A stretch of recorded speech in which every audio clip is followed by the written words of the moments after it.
Bienvenue dans notre rétrospective. Chaque mois, on vous propose de revenir sur les temps forts de l'actualité du mois écoulé. Et ce mois de mars a été riche en émotions avec l'enquête sur l'affaire du petit Émile qui progresse notamment avec la perquisition au domicile des grands-parents de l'enfant et puis la colère du personnel soignant qui dénonce les violences dont ils sont victimes sur leur lieu de travail. Et puis cet anniversaire un peu spécial, le confinement, c'était il y a 5 ans déjà, retour sur une période très particulière. On commence cette rétro avec la fermeture définitive du bureau de poste de Ferrières à Martigues. Le comité de vigilance postale se mobilise. Bonne rétro à tous.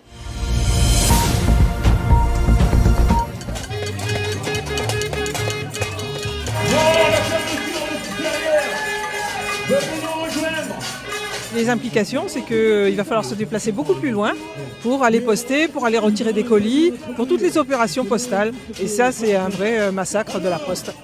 Jonquière, Croix-Sainte, Oui. Alors c'est pas suffisant ? Non, c'est pas suffisant pour une grande ville comme Martigues, il nous faut plus de postes. Et c'est inquiétant de voir tous les services publics qui disparaissent les uns après les autres. Mais que peut-on faire ? J'habite à Croix-Sainte, je vais à la poste de Croix-Sainte. Ah, s'il y a plus de poste ici, votre poste de Croix-Sainte va être débordé. Mais elle est déjà débordée parce qu'elle est souvent fermée à cause de manque de personnel. Moi, je ne vais pas à cette poste, mais j'estime qu'il y a des milliers de personnes qui fréquentent cette poste. C'est catastrophique, ça. Ils vont aller où ? Alors si jamais ça ferme ici, il va y avoir Il va y avoir un flux de personnes qui vont aller à Croix-Sainte. Ça ne sera pas possible pour les guichetiers de travailler normalement dans des conditions comme ça. Croix-Sainte-Jonquière, on ne peut pas se garer, etc. Puis quand même, dans une ville de 50 000 habitants, c'est pas un exploit, 3 bureaux de poste. J'étais receveur de la poste à Martigues-Croix-Sainte qui va être submergée. C'est dramatique. Elle vient s'ajouter à ce qui est actuellement la déshérence du système de santé, de l'éducation nationale et des services publics en général. Et ça me rend malade. Voilà.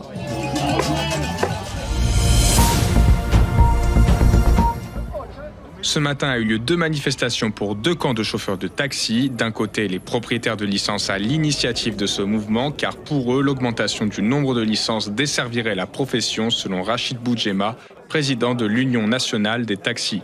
À partir du moment où vous augmentez le nombre de taxis, et vous l'augmentez artificiellement, parce qu'encore une fois, le travail n'y est pas. On a un nombre de courses pour les 1115 taxis marseillais. Si demain, vous augmentez le nombre de taxis sans nouvelles débouchés, à ce moment-là, vous déséquilibrez le modèle économique du taxi. Vous avez des gens ici qui sont encore endettés et fortement endettés. Donc on ne peut pas prendre des mesures comme ça à l'emporte-pièce dans la presse sans l'annoncer aux représentants de la profession. La profession ! La profession ! En face, les locataires de licence dénoncent les prix fixés par les propriétaires. On écoute le président des locataires Union Taxi Marseille, Saïd Jeffafia. Nous, on est les exploités de la profession, les pauvres de la profession. Il faut savoir que ces gens-là nous demandent constamment des augmentations de loyer avec des ruptures de contrat. Qu'à Marseille, on est une exception sur la location gérance où le locataire doit fournir le véhicule alors qu'au niveau de la loi, c'est le propriétaire qui doit fournir le véhicule, ce qui nous met dans des difficultés que vous pouvez imaginer. Face à cette mobilisation, la mairie a rencontré les syndicats pour assurer qu'aucune décision ne sera prise à ce sujet sans concerter les organisations. Une étude sera faite par la ville pour améliorer la qualité du service pour les usagers, mais surtout garantir un environnement de travail optimal pour toutes les parties, locataires comme propriétaires de licences. Une violence verbale ou physique devenue quotidienne, les professionnels se sentent de plus en plus en danger ces derniers mois. On écoute Nicole Vesky, médecin à Marseille. Le patient lambda, qui est quelqu'un de calme, peut très bien arriver à s'énerver. Donc on peut aussi se poser la question de ce manque de moyens. Par contre, il faut aussi que les politiques prévoient une loi rapidement avec des sanctions autres que celles que nous avons vues récemment. 3 semaines de jardinage pour un médecin qui avait un nez cassé. Une loi qui doit évoluer aussi pour protéger les soignants. Certains ont une obligation de continuité des soins. C'est le cas de Sophie Sirot, infirmière libérale à Martigues. Si le patient m'agresse et que je ne lui trouve pas une autre infirmière, je suis obligée d'y retourner. Parce que s'il m'attaque, c'est moi qui vais au tribunal.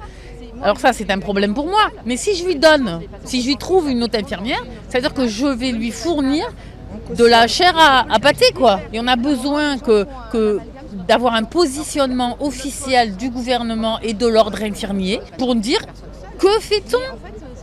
Que fait-on ? Moi, j'ai un patient schizophrène, je ne peux pas lui tourner le dos. Enfin, et quand on y est seul. Donc, je veux avoir ce droit de protéger ma vie. Une délégation de soignants a été reçue par la préfecture des Bouches-du-Rhône à l'issue de cette manifestation.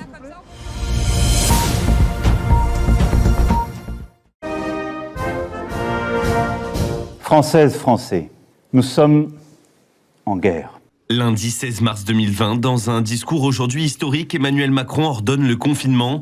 Justine, gérante d'un imprimeur, racontait à l'époque au micro de Maritima la journée folle qui s'en est suivie. Ça a vraiment été un autre monde. À partir de midi pile, toute la matinée, il y a eu une énorme foule, que ce soit chez moi, à Carrefour, à la boulangerie. C'était vraiment affolant. Et à partir de midi, plus personne. Comme pour Justine, ce sont des milliers de commerçants qui doivent repenser, voire arrêter leur activité. Les lieux de sociabilité sont contraints de fermer. Anthony était patron d'un restaurant. C'est très difficile. Personne n'était prêt à tout ça. C'est dur. C'est très dur. Très très dur. Voilà. Il faut être fort émotionnellement, il faut être solide sur plein de choses. J'ai mis mon personnel au chômage technique. Pas le choix. Pas les moyens, donc on ne peut pas se permettre. En tout, le secteur de l'hôtellerie-restauration perdra près de 240 000 employés entre février 2020 et février 2021.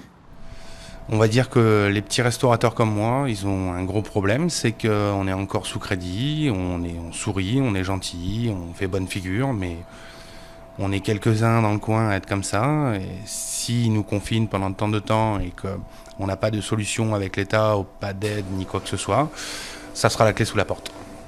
Face à un PIB qui connaît une chute de 13,8% au deuxième trimestre 2020, record depuis 1949, l'État va prendre un ensemble de mesures pour venir en aide aux entreprises. C'est le fameux « quoi qu'il en coûte » d'Emmanuel Macron. La visière est obligatoire ou le masque, mais l'important c'est qu'on puisse retravailler. On est content de retravailler. Le 2 juin 2020, les terrasses réaccueillent du public, retrouvailles de courte durée. Quelques mois plus tard, un nouveau confinement sera imposé. Là, on est un petit groupe, là, on va faire la fête, on s'éclate. Et même malgré le coronavirus, là, ce fameux microbe qu'il y a dans le coin, on vient quand même parce qu'on pense qu'on craint des gueux, nous, de toute façon, voilà. Dimanche 2 février 2020, ils sont des centaines à se réunir sous le soleil de Cary pour profiter des oursinades. Pourtant, depuis 2 jours à quelques kilomètres de là, 200 Français sont confinés dans un centre de vacances. Ils viennent d'être rapatriés de Wuhan, l'épicentre du virus en Chine. Il a fallu être imaginatif et réactif. Marc Ziltman était responsable de la Croix-Rouge sur place. Réactif parce que le site, il a fallu le mettre en place en 24 heures. Et puis imaginatif parce qu'on savait que les rapatriés de Wuhan allaient être enfermés avec nous pendant 14 jours. Et c'était pas un centre de détention. Il s'agissait aussi d'offrir un certain nombre de services, mais aussi d'animation, de façon à pouvoir occuper l'ensemble des adultes et des enfants qui étaient présents avec nous. École, coiffeur, blanchisserie, si à l'intérieur tout se passe pour le mieux, à l'extérieur du centre en revanche, certains proches voisins s'inquiètent et questionnent les autorités. Est-ce qu'il n'y avait vraiment pas d'autres bâtiments qui soient plus appropriés pour recevoir ces personnes et où ils soient plus isolés? Les choix sont critiqués, ce qui ne manque pas d'agacer le maire de l'époque, Jean Montagnac. C'est pas normal qu'on entende des gens dire on avait que les mettre au château d'If. C'est quand même des Français qui sont plus inquiets et qui souffrent plus que nous-mêmes. Finalement, le 14 février, après 2 semaines de quarantaine sans détecter le moindre cas de Covid, 181 personnes sont libérées sous les yeux d'Agnès Buzyn. Une aventure humaine qui se termine avec que des gens qui vont bien et qui rentrent chez eux. Et j'espère qu'à la fin, personne ne sera positif, personne ne sera malade. Seulement 2 jours après cette déclaration, la ministre de la Santé démissionnera de ses fonctions. Carrie Lerouet venait d'être le laboratoire du confinement, imposé 1 mois plus tard à toute la nation.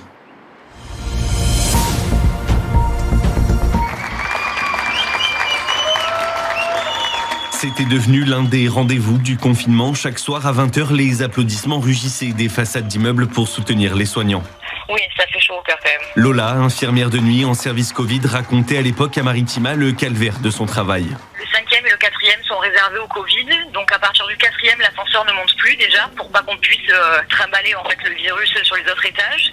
Toute la nuit, on porte masque, Charlotte, calot, lunettes de protection, double gants. Il y a des panneaux écrits à l'entrée avec écrit zone contaminée. Enfin, c'est assez stressant comme environnement. Au-delà du travail, Lola et ses collègues sont inquiets à l'idée de transmettre le virus à leurs proches. Ils multiplient les changements de tenue et les douches à l'hôpital.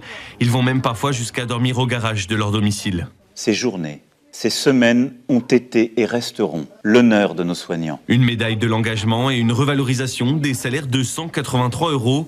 Maigre récompense pour un secteur qui porte encore les stigmates de cette crise 5 ans plus tard. On a applaudi aux fenêtres pendant la pandémie.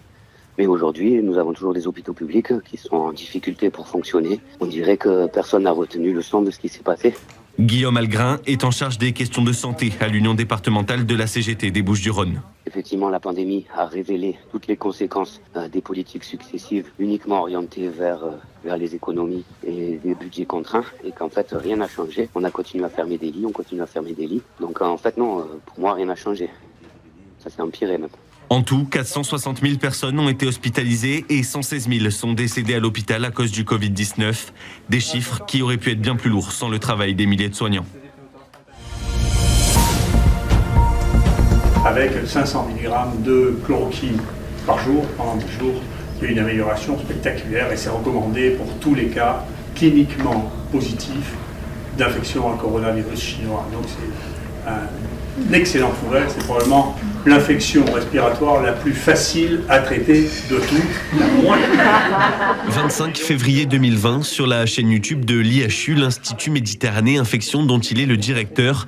Didier Raoult, alors infectiologue très respecté à l'époque, minimise l'épidémie de Covid et évoque pour la première fois un traitement à base d'hydroxychloroquine. À la mi-mars, le professeur annonce les résultats positifs de sa propre étude clinique sur cette fameuse substance. Mais très vite, des critiques sur son manque de rigueur méthodologique vont être émises par ses pairs. Au terme de sa 3e étude, alors convaincu de l'efficacité de ce traitement, Raoult va recevoir une visite surprise, celle d'Emmanuel Macron. Merci de participer à l'effort. Merci à vous. C'est très important, donc merci beaucoup. Le professeur va alors faire l'objet d'un grand intérêt populaire. Il déclenche une Raoult mania. Et si c'était lui, avec son look excentrique, qui avait le remède, il s'engage alors dans la voie du populisme, devient une figure de la remise en question de la méthode scientifique. Les complotistes vont s'approprier son personnage, symbole de l'opposition au confinement et à la vaccination. Mais voilà, dans un même temps, à l'été 2020, les plaintes de la communauté scientifique se multiplient à l'encontre du médecin. L'inefficacité de son fameux traitement à l'hydroxychloroquine est prouvée. Un traitement qu'il aura pourtant eu le temps de tester dans une étude sauvage non autorisée sur près de 30 000 personnes à Marseille. Dernier épisode du feuilleton en octobre 2024, il y a 6 mois. Les instances de l'ordre des médecins lui reprochent de ne pas avoir fait preuve de prudence et d'avoir promu un traitement insuffisamment éprouvé.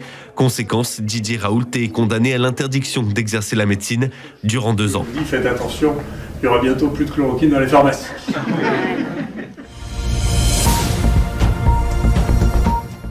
Entourée de dizaines de policiers et d'agents de la RTM, Martine Vassal a choisi la station des Réformés pour annoncer la création d'une brigade canine et d'une brigade motorisée. Plus de caméras, notamment piétonnes. La reconnaissance faciale pourrait aussi avoir sa place. On y travaille avec M. le préfet et avec également, parce que je pense qu'il va falloir changer un peu la loi, avec les ministres qui sont M. Tabarot et M. Retailleau, pour pouvoir faire aussi de la reconnaissance faciale. Aujourd'hui, il existe dans les stades une interdiction pour ceux et celles qui font des méfaits dans les stades. Il n'y a pas de raison pour que ce ne soit pas la même chose dans les transports en commun. Non seulement c'est tolérance zéro, et en plus, je souhaite que les agresseurs se sentent agressés et pas l'inverse. 72% des usagers se sentent en sécurité sur le réseau. Les chiffres sont bons. Pour les Marseillais, les problèmes s'accumulent plutôt en soirée. Je vois des femmes seules dans le métro, il n'y a rien, il n'y a pas de policiers, rien. Il y a beaucoup de vols de téléphone dans le... Ah oui, je les vois. Hein. Autant de devant les portes et quand ça se ferme, ils prennent le téléphone. Vous voyez des bus dans les quartiers nord, c'est le bordel. La journée, non. En soi, la journée, c'est très bien desservi. Mais le soir, c'est horrible. Votre bus, il s'arrête à 20h15, je sors du travail. Je ne peux plus sortir après, si vous devez marcher au moins 1 heure le soir. Ma mère, elle ne peut pas sortir, elle a peur. Mes soeurs, ils ont peur. Mes collègues de travail, elles ont peur. C'est compliqué. Toujours les mêmes lignes de métro, de la saleté, les mêmes bus. Selon la préfecture de police, les faits de délinquance dans les transports ont diminué de 25% ces 5 dernières années.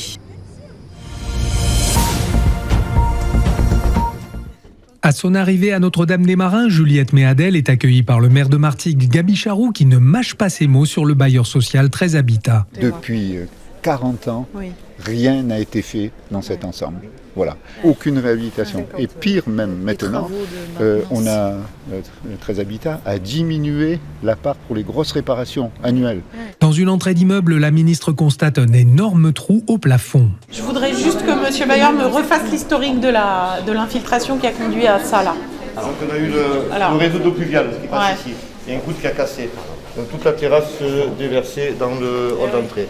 Dans son appartement, une locataire confie sa peur à la ministre. Je vous assure, j'ai peur. Oui, je comprends. J'ai peur de sortir. Le sous-sol, il était inondé, madame. Cet autre habitant, lui aussi, est très inquiet. Le problème, il y a tout. Il y a le fissure partout et on ne dort pas. On a peur, nous et nos enfants.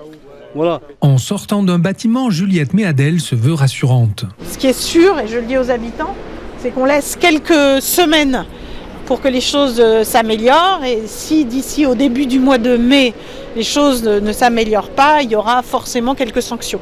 En passant sous quelques balcons, Saoussen Boussaël, l'adjointe au maire en charge du quartier, interpelle la ministre. Aujourd'hui, on a des petits qui vivent, quand il pleut à l'extérieur, il pleut dans leur chambre. C'est inadmissible. Comment voulez-vous qu'ensuite le matin, ils puissent aller se lever, aller à l'école et faire comme si de rien n'était? C'est pas envisageable. Avant de partir, Juliette Méadel reste optimiste. Je suis optimiste parce que je vois un ensemble d'acteurs très mobilisés sur le terrain et je voudrais dire ici que c'est un projet collectif, la politique de la ville. Donc on y va ensemble, on lâchera rien et on avancera ensemble sans mettre en cause tel ou tel, mais en constatant les progrès. Et dans 5 semaines, je viendrai constater que les progrès ont été réalisés. Je ne peux pas imaginer que ça ne sera pas le cas. Aujourd'hui, madame, vous voyez la ministre, qu'est-ce que ça vous fait? Franchement, je suis très contente, je suis rassurée et j'aimerais bien ça se rétablit au plus rapidement possible parce que je suis inondée, j'ai tout perdu. Rendez-vous donc au mois de mai avec la ministre de la Ville pour un nouvel état des lieux à Notre-Dame-des-Marins. Alors, sur 28, 3 abstentions. Devant la centaine de personnes ayant fait le déplacement, c'est sans surprise que Paul Sabatino est devenu à 72 ans le nouveau maire du Rove. Il s'érige en successeur de la grande lignée communiste du village. Je peux dire surtout que je suis le 4e maire de la même étiquette politique depuis 1947 et que 4 maires, dont un, a fait un parcours exceptionnel. Ce qu'il a fait, c'est énorme. Et le faire sans le copier, ça va être très difficile. Tout au long de son discours, Paul Sabatino n'a cessé de remercier celui qu'il appelle le camarade Joe, Georges Rousseau, qui laisse aujourd'hui sereinement le siège qu'il a occupé pendant presque un demi-siècle. Ma chance, c'est que je vais avoir vraiment un remplaçant qui était mon premier adjoint et qui était quelqu'un que je suis sûr, c'est une chance pour moi. Je n'allais pas laisser passer cette chance, vous voyez. Parce que, comme je dis toujours, le maire qui ne réussit pas la succession, il a tout échoué. Succession réussie dans une soirée qui s'est imposée par la force des choses en cérémonie d'hommage. Les figures locales du Parti communiste étaient là. Gaby Charroux, le maire de Martigues, l'ancien député Pierre Daréville ou encore Jérémy Bacchi, le sénateur et secrétaire général du parti dans les Bouches-du-Rhône. On m'a toujours dit, Jérémy, à ceux qui disent « j'ai perdu la mairie parce que j'étais peut-être un maire trop communiste », je leur réponds systématiquement qu'on perd une mairie précisément parce qu'on n'est pas assez communiste. Parce qu'être communiste, c'est répondre au bonheur des gens, répondre aux besoins des populations. Et je crois que durant tous ces mandats, c'est ce qu'a fait avec beaucoup de conviction, beaucoup de cœur, beaucoup d'amour et d'humanité Georges Rousseau. Et à nouveau, merci à lui pour tout ce qu'il a pu faire. Une ligne politique que le désormais nouveau maire du Rove, Paul Sabatino, entend bien maintenir à minima jusqu'aux élections municipales en 2026.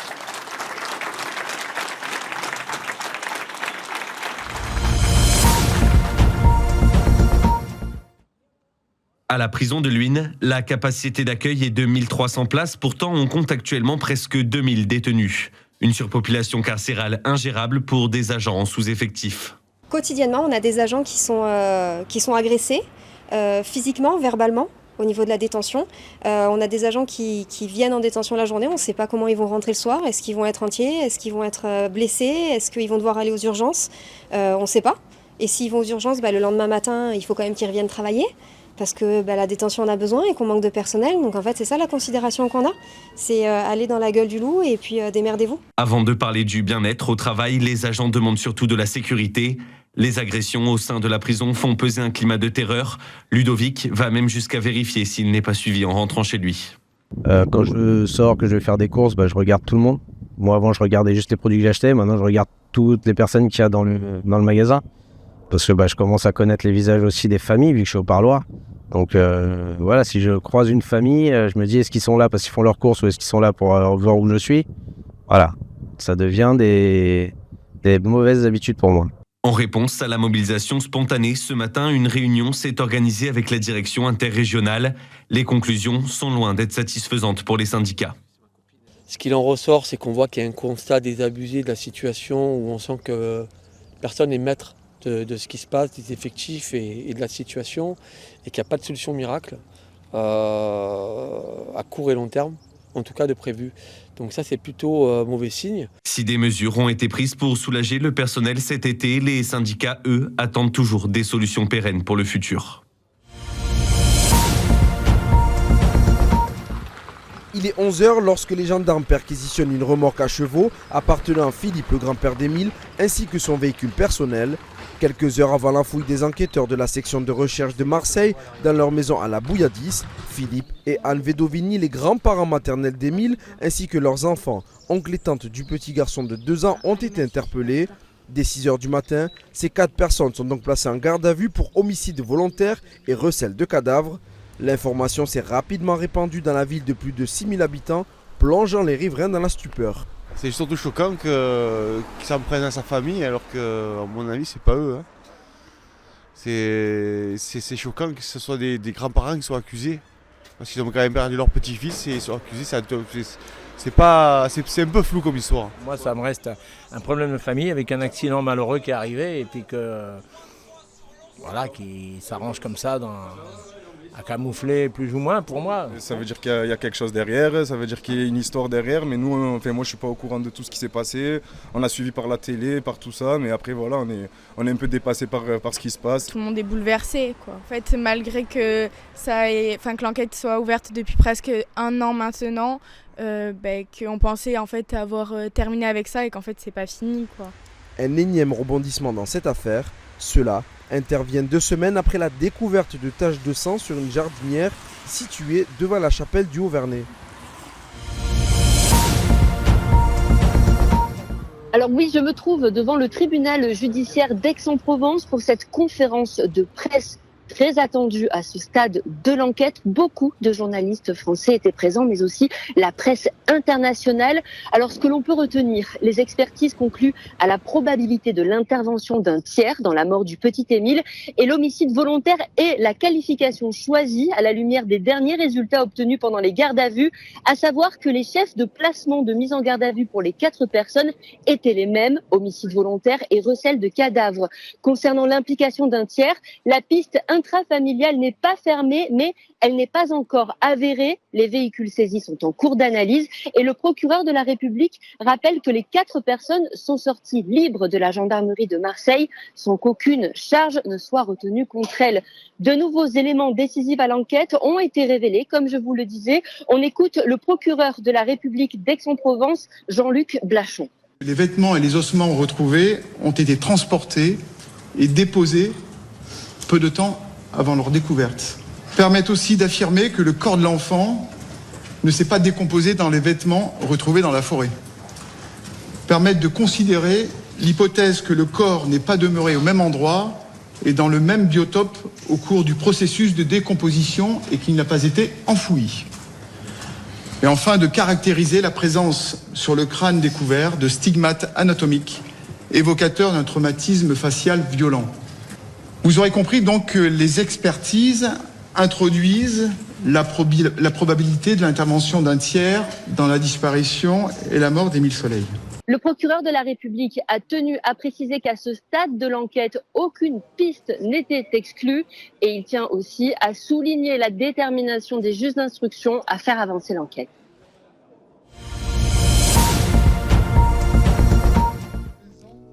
Benoît Payan, Martine Vassal, Renaud Muselier, les représentants de la CMA-CGM ou encore Fabrizio Ravanelli. Les grands mécènes ont fait le déplacement. Et parmi les stars de la journée, les artisans de cette rénovation. Ils commencent un chantier exceptionnel au plus près de la Bonne Mère. C'est une immense fierté. Ça, c'est la fierté de toute l'équipe d'ailleurs qui m'encadre. On est super fiers de travailler et de revenir sur les lieux, puisque certains ouvriers ont été embauchés chez Girard dans les années 2000 et sont aussi présents là 20 ans après et continuent entre guillemets leur œuvre de restauration. La plupart sont marseillais aussi, donc vous imaginez. Donc marseillais travailler sur la Bonne Mère, mais c'est le Graal. C'est le Graal. La statue sera redorée comme tous les 30 à 50 ans, mais un gros travail doit aussi être fait sur la pierre, la sécuriser, la restaurer, puis la consolider. C'est la pierre de Calissane, c'est une pierre qui a beaucoup servi à la construction de monuments à Marseille. C'est une très belle pierre, elle vient au-dessus des temps de Berre, entre Saint-Chamas et l'Anson de Provence. Voilà. C'est une pierre qui a été exploitée depuis l'époque romaine. Jusqu'au début, en 1909, la carrière a fermé. Voilà. Elle va subir les intempéries, ça va l'abîmer, mais c'est une très belle pierre qui résiste très bien. La fin des travaux est programmée pour le mois de décembre. En plus des mécènes, plusieurs dizaines de milliers de particuliers ont fait des dons pour financer le chantier.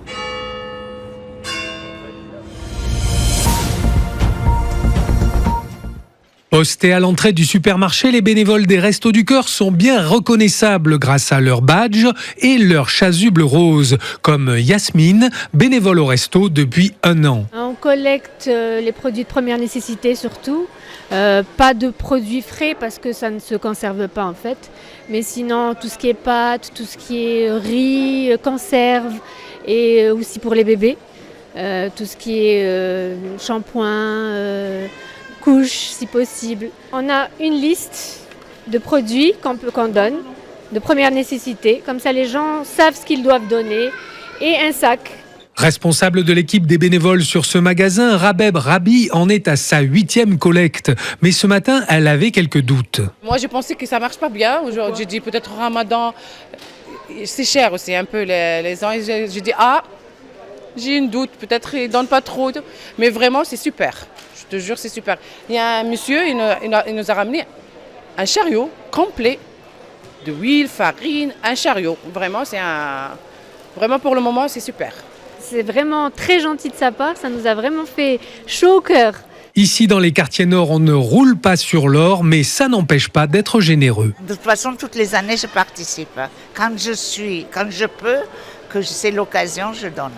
Oui, heureusement qu'il y a beaucoup de gens qui font ça, parce qu'ils ont besoin, les gens, et c'est important qu'on puisse aider comme on peut. C'est important de donner. Ah oui, bien sûr. On ne sait jamais, en plus. Pas pour moi, mais pour moi, c'est passé, disons. Mais sinon, pour les jeunes et tout, c'est ceux qui sont dans la merde. Il faut. Même dans les quartiers populaires, on est généreux. Mais sûrement, et peut-être plus qu'ailleurs, peut-être même plus qu'ailleurs, oui, effectivement. Les riches, ils ne donnent pas. Donc voilà. Puis on n'est pas à l'abri d'avoir besoin un jour aussi. Dans les Bouches-du-Rhône, plus de 2000 bénévoles des Restos du Cœur sont mobilisés jusqu'à dimanche dans près de 160 magasins.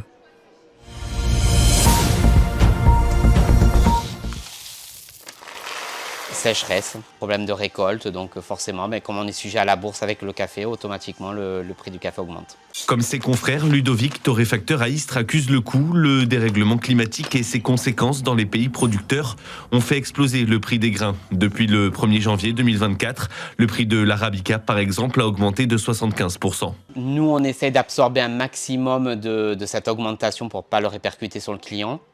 Sauf qu'à un moment donné, on est obligé d'impacter légèrement l'augmentation. Contrairement à d'autres, dans le secteur, la boutique de Ludovic n'est pas mise en péril par cette augmentation, même s'il observe une baisse de clients par endroit. Sur Miramas, on l'a ressenti davantage. On a eu des petites réflexions au niveau des clients en disant vous avez un peu augmenté les prix. Donc on leur explique concrètement en fait, pourquoi on a augmenté les prix, qu'on peut absorber mais pas en totalité les augmentations. À quelques kilomètres du torréfacteur, ce patron de restaurant vissé derrière son bar subit aussi cette augmentation qu'il maîtrise sur le bout des doigts. Tout à fait, oui, de 147% sur l'année 2024. Voilà, on a augmenté le café de 10 centimes à peine, sinon après ça fait trop cher. 1,40 €, on a passé à 1,50 € et 1,60 € avec la goutte de lait, alors qu'on était à 1,40 € les deux, il y a encore 6 mois. Pour le moment, aucun élément ne permet de garantir une stabilisation des prix dans le futur.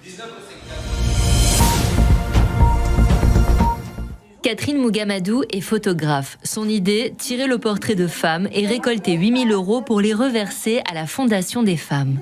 C'est une séance contre les violences, c'est-à-dire une femme vient me voir, je la prends en photographie et en échange, elle participe à une cagnotte qui est dédiée entièrement et qui va à la Fondation des femmes qui lutte contre la violence faite aux femmes. Depuis 15 ans et depuis que je photographie les femmes, j'ai à peu près 90% des femmes qui arrivent en me disant « je ne suis pas photogénique, j'aime pas les photos ».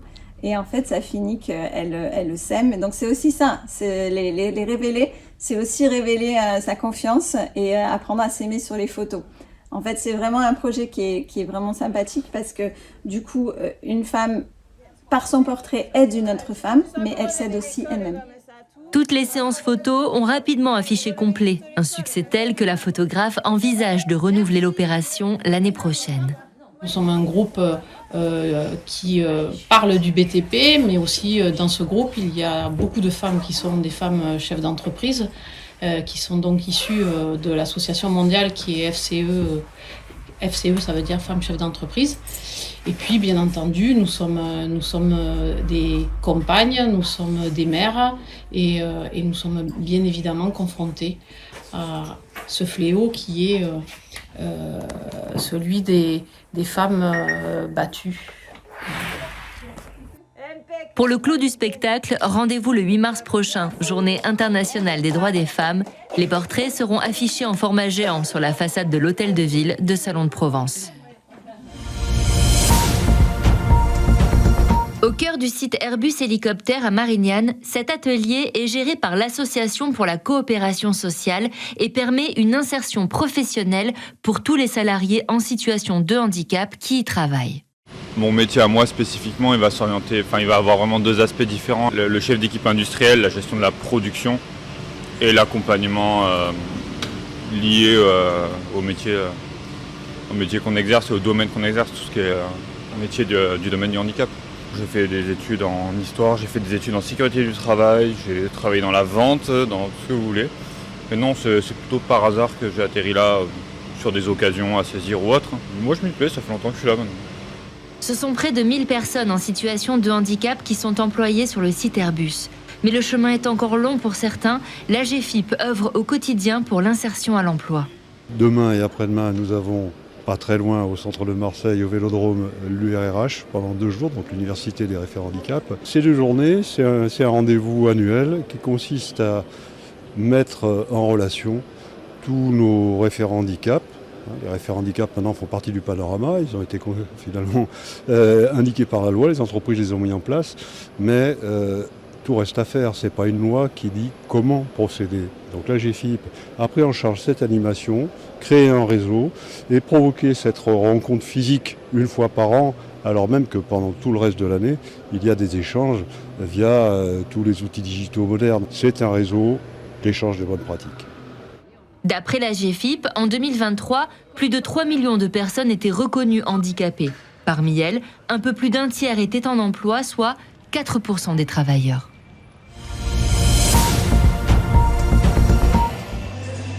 Les portes du gymnase passées, on a l'impression que les barrières et différences s'effacent. Mettre la lumière sur leurs athlètes et les accompagner malgré leur handicap, c'est ce que prône le club selon le président et ancien membre de l'équipe de France de basket fauteuil, Waïd Boustila. Je voulais avoir cette reconnaissance, je l'ai eue et aujourd'hui je fais en sorte que les jeunes qui arrivent aient aussi cette reconnaissance, d'où ce soir cette journée qu'on a mis en place pour que tout le monde se rende compte que les garçons et les filles qui vont jouer ce soir sont des athlètes à part entière, des athlètes de haut niveau et ce ne sont pas des handicapés, ce sont avant tout des athlètes. C'est pour cela que le club a organisé cette journée en 2 parties. D'abord de l'initiation pour tout le monde valide ou non, puis un match de leur équipe qui évolue au plus haut niveau du handi-basket français. De quoi montrer au public ces hommes et femmes qui se sont servis de leur sport pour faire de leur différence une force. On écoute Anne-Sophie Rublé, joueuse. Le sport, c'est ce qui a été vraiment le plus important dans ma reconstruction après mon accident. C'est ce qui m'a aidé en tout point de vue. Ça m'a aidé sur l'image que j'avais de moi-même par rapport à mon handicap. C'est surtout aussi de montrer à des personnes qui sont en situation de handicap qu'elles sont capables aussi de faire plein de choses, que le handicap n'est pas un frein à leur vie, à leur autonomie. Si vous voulez venir voir les matchs du club ou tout simplement essayer le handi-basket, vous pouvez vous rendre sur la page Facebook et Instagram HSB Marseille Handi-Basket Sud.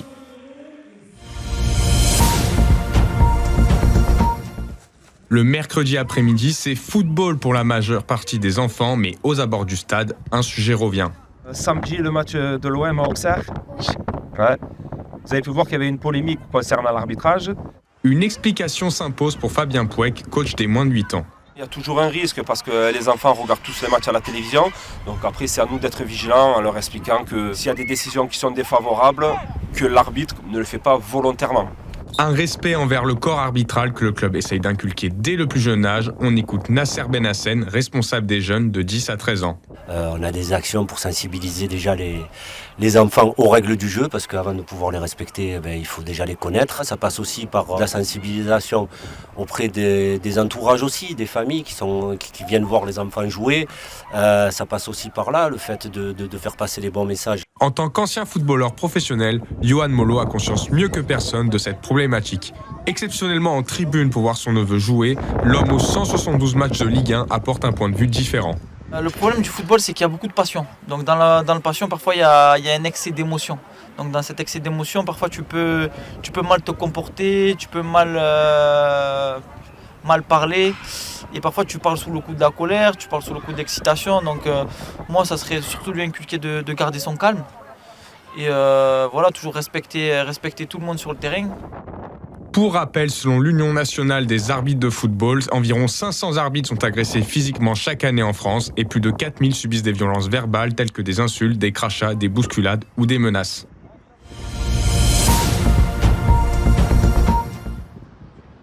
Alors si on tire l'écoute, le vent va gonfler la voile et donc ça va nous permettre d'avancer. Si certains sont habitués, pour d'autres, c'est une grande première. Les élèves de l'école Coin Joli ont appris à connaître l'environnement marin et même à naviguer sur des optimistes. Un régal pour ces enfants. À chaque fois, ils me disent « Mais maîtresse, mais du coup, on va pas travailler ?» Je leur dis « Bah si, on va juste apprendre d'autres choses. » C'est magnifique et aussi c'est très intéressant.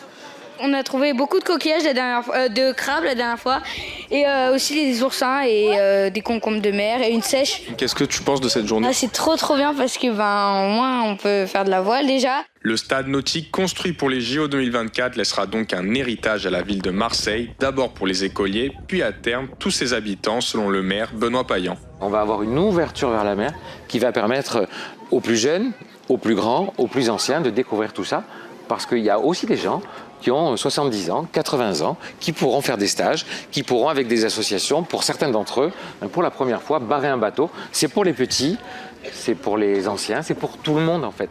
La mer, c'est notre patrimoine commun ici à Marseille. C'est notre identité et avec cette marina, on va pouvoir la partager. Mais il faudra encore patienter jusqu'à cet été pour voir la marina accessible au public.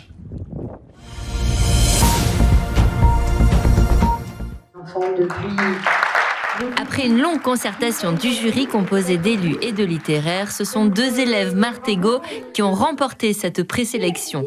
Nathan est en CM1 à Canto-Perdrix et Louison en CM2 à Opècle. T'as pris du plaisir à lire sur scène ? Oui, j'ai eu un peu le trac quand les autres lisaient, mais après j'ai pas eu le trac quand je lisais moi. Qu'est-ce que tu veux faire plus tard ? Monter une troupe de théâtre et le thème global, les chevaux. Mais alors, quels sont les critères retenus pour remporter le championnat ? Thibaut Canuti est conservateur en chef des bibliothèques et des médiathèques de Martigues et bien sûr membre de ce jury. La fluidité de la lecture, le fait d'avoir buté ou pas, d'avoir bien fait les liaisons, donc un aspect un peu technique. Puis il y avait un dernier critère qui était très fortement qualifié sur la façon dont on a emporté l'adhésion, dont on a occupé la scène, charmé le public, emporté dans sa lecture. Ça reste un concours et les les échecs, c'est douloureux, mais ça transcende aussi. Et rappeler ça pour pas qu'on s'imagine qu'il y a d'une part ceux qui ont tout réussi avec facilité, en tout cas c'est pas mon cas, et redonner comme ça du baume au cœur à ceux qui n'avaient pas été sélectionnés. Voilà, c'est important, ça reste un jeu en fait. Second tour de la finale départementale le 26 mars prochain à l'amphithéâtre de la Manufacture à Aix-en-Provence.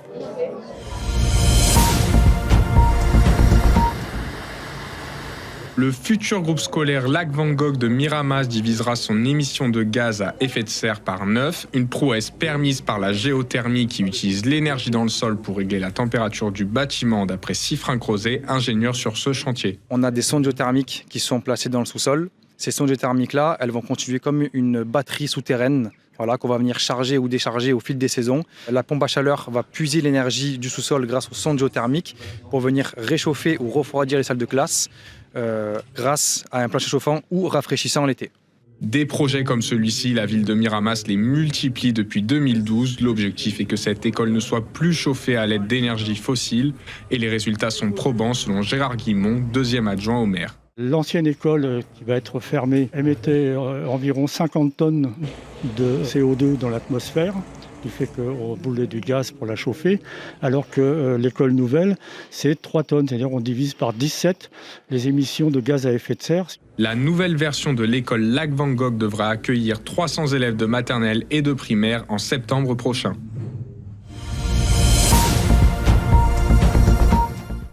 Devant le collège Belle de Mai, les parents d'élèves s'inquiètent de la forte pollution qui touche le secteur. Je le ressens quand je me lave la figure le soir. Même les parents qui habitent à 5 minutes à pied viennent en voiture chercher les enfants. Mais il n'y a pas que le collège Belle de Mai, il y a aussi un autre collège privé, il y a l'école privée, il y a l'école maternelle qui est juste là. Enfin, il n'y a pas que cet établissement-là, donc ça fait beaucoup d'enfants. Selon une étude de l'association Respire, le collège Belle de Mai est le deuxième établissement le plus exposé à la pollution de l'air en région PACA. En cause, un trafic intense, chaque jour, 4 lignes de bus, plusieurs centaines de voitures et de nombreux deux roues empruntent cette axe reliant le nord de Marseille au centre-ville, une situation que les habitants subissent au quotidien. Comme une espèce d'eau, d'une toux qui va jusqu'à presque l'asthmatique, à ne plus arriver à respirer, quoi. Ce sont plus de 900 000 élèves qui sont exposés à un mélange dans l'air de dioxyde d'azote et de particules fines à un taux trop élevé que recommande l'Organisation mondiale de la santé. Il faut réagir pour Tony Renucci, directeur de l'association Respire. Sur le trafic routier, il y a quelque chose qui est possible en termes d'aménagement, c'est ce qu'on appelle les rues aux écoles ou les rues aux enfants, c'est-à-dire le fait de couper le trafic routier aux abords des écoles, de vraiment sacraliser ces espaces pour mieux protéger la santé des écoliers. Et donc ça, on peut en aménager facilement, mais ça demande quand même un consensus politique, à la fois entre la ville et également entre la métropole. En se basant sur les normes européennes moins strictes que les normes de l'OMS, la ville affirme que si c'était le cas en 2019, aujourd'hui, aucun établissement scolaire ne dépasserait les seuils de pollution recommandés. Marché de la Plaine en plein centre-ville. Ici, la plupart des camions ne sont pas aux normes de la ZFE. Un retour en arrière est une bonne nouvelle. Si on recule dessus, c'est très bien. Ça, pour une fois, ils nous laisseront tranquilles sur quelque chose. Mon camion est ancien, mais j'ai pas de vignette. Ça va être très compliqué pour moi de changer de camion parce que déjà, j'ai pas les moyens, déjà d'une. Et le camion, ça me sert pour manger, pour vivre. Il y en a plein. Quand vous avez des forains qui ont des anciens camions qui ont 10 ans ou 15 ans, ils n'ont pas les moyens. On n'a pas les moyens, c'est pas possible. Si la ZFE a eu des effets bénéfiques à Lyon, par exemple, ce n'est pas le cas à Marseille. Sébastien Barle, adjoint au maire en charge de la transition écologique. Dans une ville où il n'y a pas de transport collectif, et notamment pour les populations qui habitent les quartiers Est, vous voyez, des quartiers enclavés, qui veulent venir bosser en centre-ville, c'était injuste. Il faut faire tout un arsenal de mesures d'accompagnement social, en fait. Moi, ce qui me gêne dans cette mesure et dans cette suppression de la ZFE, c'est que c'est fait pour de mauvaises raisons. C'est fait pour des personnes qui veulent surtout ne rien faire par rapport à la lutte contre la pollution et la lutte contre le tout-voiture en ville. Après, il faut être clair sur le fait que la ZFE n'est pas un outil adapté en fait pour lutter réellement contre la pollution et que sans justice sociale, en fait, il n'y a pas d'écologie. À Marseille, les critères 4 et 5 sont interdits au sein de la ZFE. Les critères 3 auraient dû les rejoindre en janvier 2025, mais la mesure a été reportée. La mise en examen d'ArcelorMittal et 2 de ses dirigeants pour mise en danger de la vie d'autrui et falsification de données en matière de polluants dans l'air vient polluer justement l'événement annuel qui œuvre pour la qualité de l'air. L'Adréal contrôle et veille à ce que la réglementation des émissions soit respectée. Nicolas Stroh est chargé de la prévention des risques pour la région PACA. Il y a 2 types d'informations. Effectivement, nous disposons d'informations de la part des industriels et nous pouvons également nous-mêmes diligenter les contrôles. Et vous le faites sur le pourtour de Tendebert ? Oui, tout à fait. Sur quel site par exemple ? L'ensemble des sites sont soumis aux demandes de contrôle de l'Adréal, de l'inspection des installations classées. D'accord. Donc j'imagine aussi le site d'ArcelorMittal. Exactement. Faire respecter les réglementations environnementales par les industriels, c'est aussi la mission de Marc Bayard, président de l'association Environnement Industrie.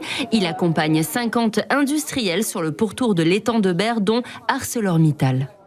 Alors, je sais que les industriels sont parfois très mal perçus. Bon, il y a aussi beaucoup d'histoires. Et ArcelorMittal, comme les autres, comme ses voisins, ont fait beaucoup d'investissements, ont beaucoup progressé. Et ça, c'est tangible, c'est mesurable, c'est mesuré. La qualité de l'air s'améliore. Donc, malgré tout, ça a du mal à se savoir. À elle seule, la zone industrielle de Fos-sur-Mer représente près d'1/5 des émissions industrielles du pays.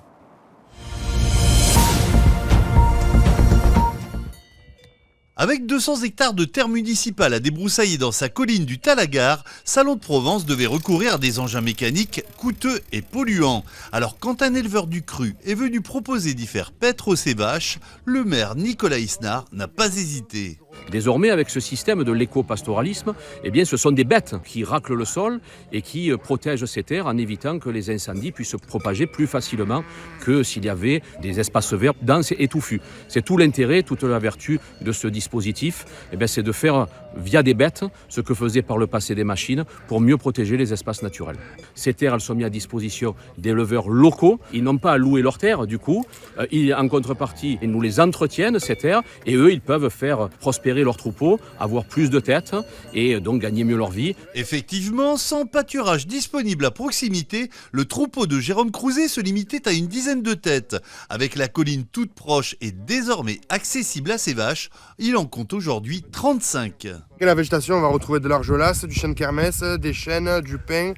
Après, il y a des cistes et de la bauque. Surtout, en fait, la bauque, c'est l'herbe qui pousse dans les collines de Provence. Et du coup, c'est celle-là le plus que les vaches vont manger. Après, vous avez du thym, du romarin. Et puis voilà, elle mange un peu de tout, quoi. En fait, l'herbe, au plus on la mange, au plus elle s'entretient, au plus elle reverdit, au plus elle est pétante, au plus elle est belle. L'herbe, elle va repousser, mais par contre, la végétation, l'argelasse, les arbustes, tout ça, ils vont pas forcément augmenter, quoi, en taille. Eux, ils vont rester à peu près à cette taille-là.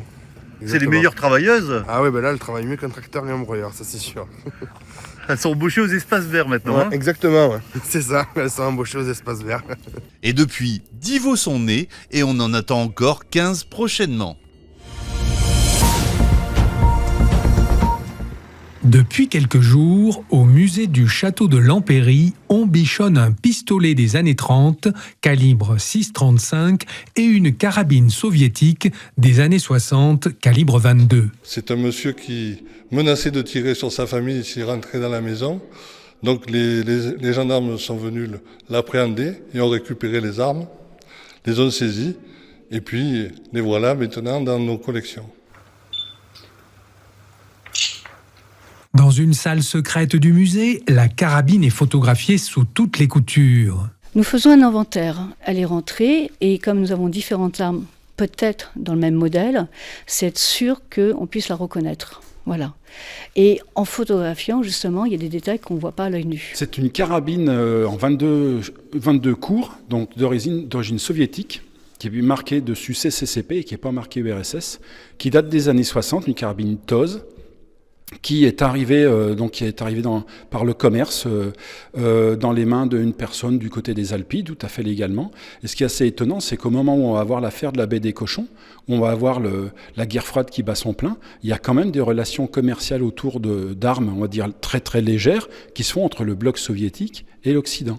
Et cet objet en est, on va dire, la spécificité. Le pistolet, lui, trône déjà dans une vitrine. C'est un pistolet en 6,35 qui a été fabriqué à partir des années 30 et qui a été utilisé notamment durant la campagne de 40 parce que l'armée française était en déficit d'armes de poing et donc l'armée française a acheté un grand nombre de ces pistolets. C'est des beaux cadeaux qui se font au musée, donc moi je suis toujours très content quand des choses rentrent dans les collections parce que c'est des choses qui vont rester ici de manière pérenne, qui sont donc désormais inaliénables et imprescriptibles et donc à la vue de tous quand ils viennent visiter le musée. Ce pistolet, comme tout un ensemble d'objets rares de la période 1918-1936, pourront être admirés par le public à partir du 17 mai pour la nuit des musées et jusqu'aux Journées du patrimoine au musée militaire de l'Empéry à Salon de Provence.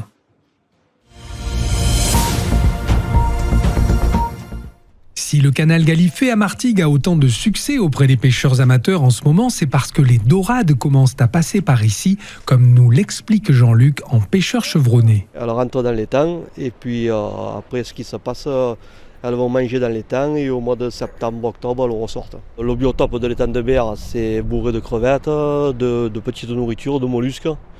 Et donc elles vont se nourrir là-bas et au mois d'octobre elles ressortent. C'est des pêches fines de Méditerranée, voilà, la pêche à la dorade, à Martigues. Il y a plusieurs techniques, pêcher à la moule ou au crabe. Un peu plus loin, Patrice est équipé d'un long manche au bout duquel sont soudées de grosses griffes. Ça c'est une gratte pour attraper les moules. Vous l'avez fait vous-même? Oui, je l'ai fait moi-même.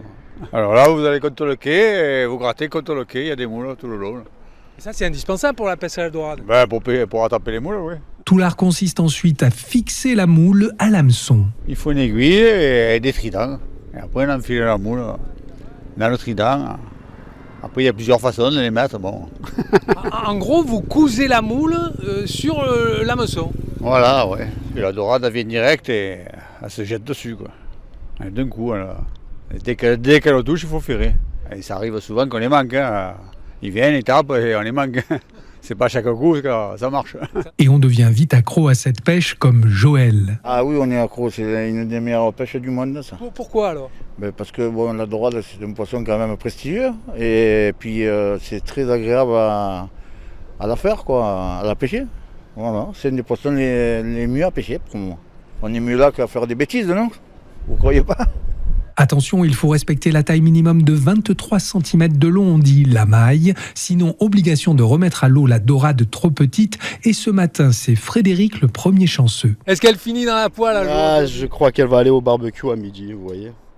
Oui, elle fait la maille. Hein. Elle fait la maille. Vous la faites comment, vous, la dorade? Vous pouvez la faire griller, vous pouvez la faire au four, vous pouvez la faire en carpaccio, vous pouvez la faire comme vous voulez.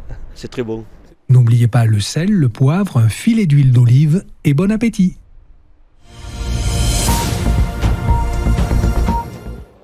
Des fleurs autour du nombril, des lapins maléfiques en bas du dos et pourquoi pas une créature mythologique sur le biceps. À chaque participant, son tatouage et sa symbolique. Alors j'ai du mandala graphique dans le dos et là, comme vous pouvez le voir, sur le torse. Des deux côtés, il y a ma famille, il y a ce que je suis moi, mon époux, mes enfants, notre mariage. Et ce que je suis moi au fond de moi. Souvent on entend dire que le tatouage doit être forcément à signification. Moi je suis pas d'accord.